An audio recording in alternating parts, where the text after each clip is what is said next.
Hello everyone, आज है 19 मई और आज इस वीडियो में हम बात करने जा रहे हैं पंजाब नेशनल बैंक के बारे में। देखिए, नतीजे आ चुके हैं इनके और नतीजे अच्छे आए हैं, ख़राब नहीं हैं। और डिविडेंड भी अनाउंस किया है इन्होंने। वीडियो में बातचीत करेंगे कि 50 रुपये से भी कम कीमत का ये शेयर क्या खरीदारी के लिए अट्रैक्टिव है कि नहीं, खास करके रिजल्ट्स आने के बाद, और लॉन्ग टर्म का आउटलुक यहाँ पर क्या हो सकता है। वीडियो को शुरू करें उससे पहले अगर आपने अभी तक चैनल को सब्सक्राइब नहीं किया है तो प्लीज़ अभी इसे सब्सक्राइब कर लीजिए, क्योंकि आगे भी बहुत सारे वीडियोस हैं जो आपको काफ़ी ज़्यादा हेल्प करेंगे। तो 49 रुपीज़ का शेयर है पंजाब नेशनल बैंक का।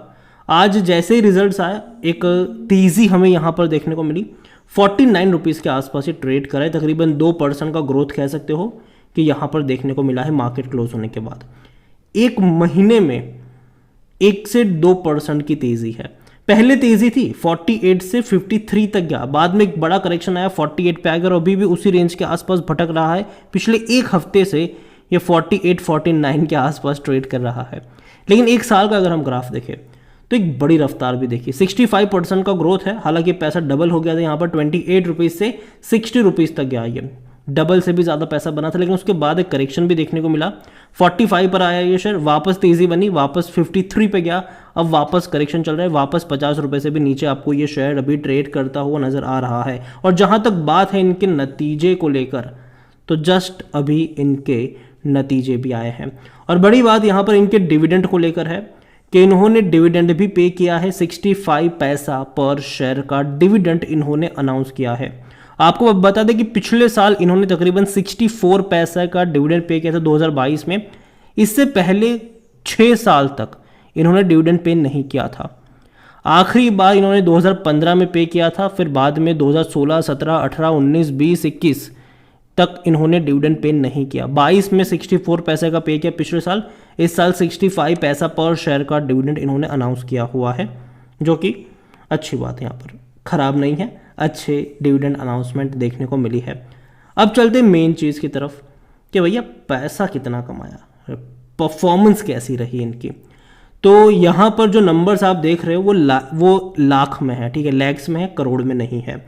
तो यहाँ पर बात करी जाए अगर इनकी इनकम की, टोटल इनकम की अगर हम बात करें यहाँ पर, तो इस बार इनका जो इनकम रहा है मार्च क्वार्टर में वो रहा है 27,270 करोड़ के आसपास का, जो कि अच्छा है, बेहतर इनका रेवेन्यू कह सकते हो कि देखने को मिल रहा है। क्योंकि पिछले साल इसी क्वार्टर में इनका जो रेवेन्यू था वो 21,095 करोड़ के आसपास का था। यहाँ पर आपको नंबर ज़्यादा दिख रहा है, वो लैक्स में है, यहाँ पर मैं करोड़ में बात कर रहा हूँ, ठीक है, तो कोई कन्फ्यूजन ना हो। और पिछले क्वार्टर दिसंबर में इनका जो रेवेन्यू था वो 25,722 करोड़ के आसपास देखने को मिल रहा था। तो इस बार का 27,270 करोड़ का इनका रेवेन्यू अच्छा है, इंक्रीजिंग ग्रोथ है। और यही वजह है कि नतीजे आने के बाद हमें पंजाब नेशनल बैंक के शेयर में गिरावट देखने को नहीं मिली, बल्कि तेज़ी आई थी यहाँ पर। अगर बात करी जाए इनके प्रॉफिट्स को लेकर कि भैया प्रॉफिट कितना हुआ है यहाँ पर, तो इस बार का जो इनका मुनाफा हुआ है, प्रॉफिट अगर आप देखो यहाँ पर, तो प्रॉफिट हुआ है 1,160 करोड़ के आसपास का प्रॉफिट हुआ है इन्हें। जो पिछले क्वार्टर में अगर देखा जाए तो 628 करोड़ के आसपास का था, 629 करोड़ के आसपास का था। इस बार बढ़कर ये 1,160 करोड़ हुआ, जो कि अच्छा है। हालांकि पिछले साल इसी क्वार्टर में 201 करोड़ का प्रॉफिट था। तो पिछले साल के मुकाबले तो भैया 500% का ग्रोथ कह सकते हो आप यहाँ पर। इवन पिछले क्वार्टर के मुकाबले भी ग्रोथ है, कि पिछले क्वार्टर में 628 करोड़ का ही प्रॉफिट था, इस बार प्रॉफिट बढ़कर 1,160 करोड़ हुआ है, जो कि बेहतर है ये। हालांकि अगर हम बात करेंगे कि भैया एनुअली क्या परफॉर्मेंस है, ईयरली अगर क्या परफॉर्मेंस है यहाँ पर, तो शायद आपको प्रॉफिट कम देखने को मिलेगा, क्योंकि कुछ क्वार्टर्स में अच्छा प्रॉफिट हुआ था 2022 फाइनेंशियल ईयर में। 2022 फाइनेंशियल ईयर की अगर हम बात करें टोटल, तो 3,455 करोड़ के आसपास का प्रॉफिट था, जो 2023 में कम होकर 2,507 करोड़ के आसपास रहा। हालांकि रेवेन्यू बढ़े हैं इनके, डेफिनेटली रेवेन्यू में तेज़ी आई है, वहाँ पर अच्छा परफॉर्मेंस रहा। 87,000 करोड़ के आसपास का था फाइनेंशियल 2022 में, जो बढ़कर अब 97,000 करोड़ से भी ज़्यादा का देखने को मिल रहा है। तो रिजल्ट जो आए हैं वो उतने ख़राब नहीं हैं, अच्छे रिजल्ट है मेरे हिसाब से। और डिविडेंड भी कंपनी ने अनाउंस किया है, जो कि अगेन एक बेहतर चीज़ है। हालांकि देखा जाए तो लंबे समय तक इसने डिविडेंड पे नहीं किया था, पिछले 2 साल से इसने पे करना, इवन पिछले साल से ही इसने पे करना शुरू किया है, इस साल भी पे कर रहा है। पंजाब नेशनल बैंक देखा जाए तो 1 महीने में जहां था वहीं पर आ चुका, लेकिन 6 महीने में पैसा बना है, तकरीबन 5.5% का ग्रोथ है। 1 साल में 61% का ग्रोथ यहाँ पर देखने को मिला है। कंपनी के बारे में देखा जाए तो मार्जिन इनके अच्छे हैं, हालांकि पी थोड़ा सा अब बढ़ चुका है, 29 का हो चुका है। सेक्टर पी भी इसी के आसपास का ही है, थोड़ा सा ही ज़्यादा है ये अपने सेक्टर पी से। आरओई भी 4 के आसपास देखने को मिल रहा है। वैल्यूएशन, मार्केट कैप की अगर हम बात करें तो 53,000 करोड़ से भी ज़्यादा का इसका मार्केट कैप है। डिविडेंड जैसे कि मैंने कहा कि पिछले साल से इसने पे करना शुरू किया है, 64 पैसे का पिछले साल पे किया था, इस बार 65 पैसे का इन्होंने डिविडेंड पे किया है। रिजल्ट्स अच्छे आए हैं, ख़राब नहीं है। और जहाँ तक बात करी जाए परफॉर्मेंस वाइज अगर हम बात करें तो डेफिनेटली अच्छे है, एवरेज मैं कहूँगा इसको। लेकिन अगर शेयर होल्डिंग की बात करें तो प्रमोटर के पास 73% की होल्डिंग है। प्रमोटर कौन है? गवर्नमेंट है, यहाँ पर सरकारी बैंक है ये, तो ज़्यादातर क्वांटिटी गवर्नमेंट यहाँ पर ओन करती है और एक भी शेयर गिरवी नहीं है। पब्लिक के पास 11.62% की होल्डिंग है। पर अब एक्चुअली देखा जाए तो पब्लिक ने पिछले कुछ क्वार्टर्स में बिकवाली करी है। जून क्वार्टर में पब्लिक के पास 14.41% की थी, जो घट के 13.34 हुई, फिर घट के 12.16 हुई, अभी 11.62 है। हालांकि यहाँ पर लगातार खरीदारी देखा जाए तो एफआईएल्स कर रहे हैं, 0.99 से 1.71 पर आ गए। सेम चीज़ म्यूचुअल फंड के साथ भी है, 2.73 से बढ़कर 4.61 पर आ गए। इंश्योरेंस कंपनी की 8.87% की होल्डिंग देखने को मिल रही है। देखो पंजाब नेशनल बैंक मेरे हिसाब से अच्छा बैंक है, हालांकि पिछले कुछ टाइम से नहीं था, अभी धीरे धीरे पिछले 2 साल से इनका जो परफॉर्मेंस है वहाँ पर सुधार आया है, क्वार्टर ऑन क्वार्टर अगर हम देखें तो। वरना एक्चुअली में देखा जाए तो 2018-19 वाला टाइम ऐसा था इनके लिए कि जब हालत ख़राब थी इनकी। 2019 का टाइम अगर आप देखोगे तो 100 रुपये का शेयर था ये, बाद में एक झटके में गिरकर 26 पे आ गया था ये। और रीज़न भी भैया सिंपल सी बात थी, नीरव मोदी और मेहुल चौकसी वाले कांड ने इनकी हालत ख़राब कर दी थी और लगातार बड़े लॉसेस 3 साल तक इनको झेलने पड़े थे।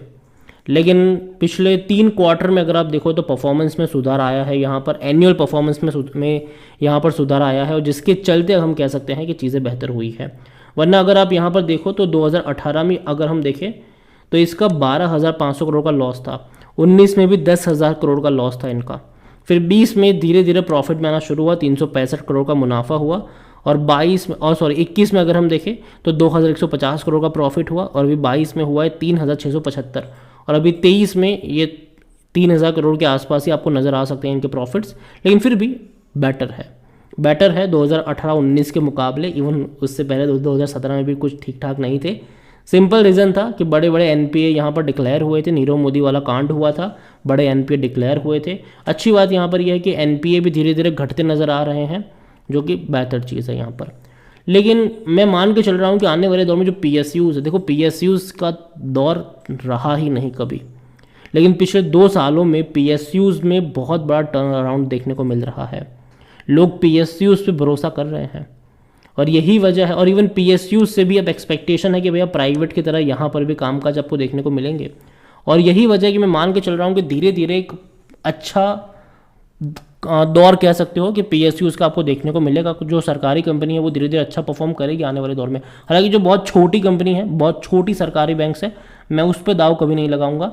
लेकिन पंजाब नेशनल बैंक की बात करें, बैंक ऑफ बड़ौदा की बात करें, वहाँ पर मौके बन सकते हैं लॉन्ग टर्म में। हालांकि अगेन खरीदारी तभी करो जब सस्ता मिल रहा हो, तब नहीं जब महंगा हो। अभी मैं मान के चल रहा हूँ कि यूएस में कई सारी दिक्कतें हैं बैंकिंग को लेकर यूएस में, और वहाँ पे थोड़ा बहुत असर पड़ेगा अगर कोई 1-2 बैंक्स की और कोई खबर आ गई, जो कि शायद आ सकती है। लेकिन फिर भी पंजाब नेशनल बैंक खरीदारी करी है, बने रही है। लेकिन जहाँ तक बात है फ्रेश बाइंग की, 50 रुपये के नीचे मिल रहा है, थोड़ी सी क्वांटिटी ऐड करना, उसके बाद अगर मान लीजिए कि आपको 40 रुपये के आसपास मिलता है तो वहाँ पर एवरेज करने के मौके आपको ढूंढने चाहिए। एक साथ बहुत सारी क्वांटिटी मत ऐड करना, क्योंकि मैं अभी भी मान के चल रहा हूँ कि बाजार में निफ्टी बैंक अभी अपने ऑल टाइम हाई के आसपास ही बैठा हुआ है, वहाँ से अभी भी 10-12% का करेक्शन शायद आपको देखने को मिल सकता है, और ऐसे में पीएनबी में भी वो करेक्शन एक्सपेक्टेड है। तो यही कहूँगा आपसे कि अभी भी मैं मानता हूँ कि 10-12% का करेक्शन बन सकता है यहाँ पर, और अगर वो आता है तो ख़रीदारी के मौके बनेंगे, चीज़ें बेहतर होगी पीएसयूज़ में। अगेन मैं कह रहा हूँ चीज़ें बेहतर होगी, लेकिन अभी भी मैं जितने भी पीएसयूज़ है उसमें 10 से 12% का करेक्शन एक्सपेक्ट कर रहा हूँ। बाकी मर्ज़ी आपकी है। वीडियो पसंद आया हो तो लाइक करो, शेयर करो, चैनल पर अगर पहली बार आए तो प्लीज़ सब्सक्राइब